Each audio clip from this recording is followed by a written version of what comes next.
ဒီ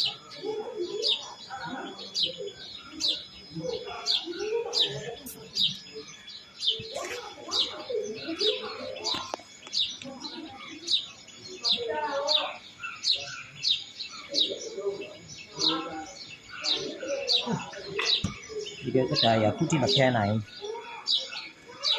ဘယ်ချိန်ကိုရဲ့နားချင်အောင်ရောက်လာညတရက်ပွဲလုံးဘလော့တက်သွားကြပြီဟိုဘက်ကြံခဲ့ရတယ်နော်အခုလိုမျိုး active income နဲ့ပဲနှစ်ပါးသွားနေမယ်ဆိုရင်တော့ဟိုရက်ထိလုံးလုံးနေအောင်သဘောပဲနော်ကံကောင်းတာလေးတစ်ခုကတော့ forex trading ကို signal တွေပေးတဲ့ 60 AI မှာနဲ့လက်တွဲပြီးတော့လုံးပြီးလို့ကံကောင်းတော့တော်သေးတယ်မိတ်ဆွေတို့အနေနဲ့ရော 60 AI ဆိုတာသိချင်လားဒါကတော့ forex trading platform တစ်ခုဖြစ်ပါတယ်သူက signal ပေးတာပေါ့နော်ဘာနဲ့ partner လုပ်ထားလဲဆိုတော့ 8x trade နဲ့ partnership လုပ်ထားတယ်သူ့ရဲ့အားသာချက်တွေကဘာလဲဆိုတော့ trading knowledge ရှိစရာမလိုအသိပညာရှိစရာမလို 90% win rate ထွက်တယ်အဖြေက2မိနစ်3မိနစ်အတွင်းသိတယ်ဘလို့ trade ရမှာလဲသူပေးတဲ့ signal အတိုင်းလုပ်ရင်ပဲကျွန်တော်ဆိုလို့ရှိရင်သူဒါလေးတွေစလို့တစ်နေ့$50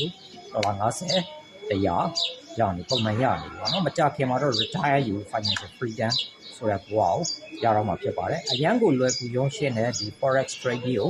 လိုက်လုပ်ချင်တယ်ဆိုလို့ရှိရင်ကျွန်တော်ဆက်သွယ်လို့ရပါတယ် bye for now ပါ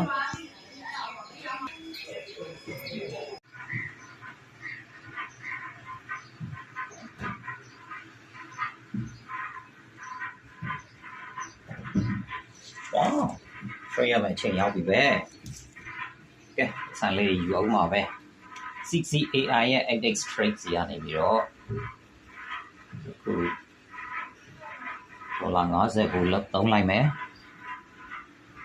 1 2 3 4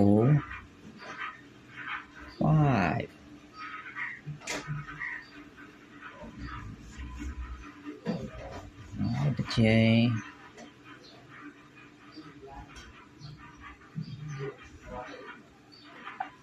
1 2 3 4 5 yeah နိုင်သွားပြီ okay အပြင်သွားမယ်သွားစားတော့ပဲ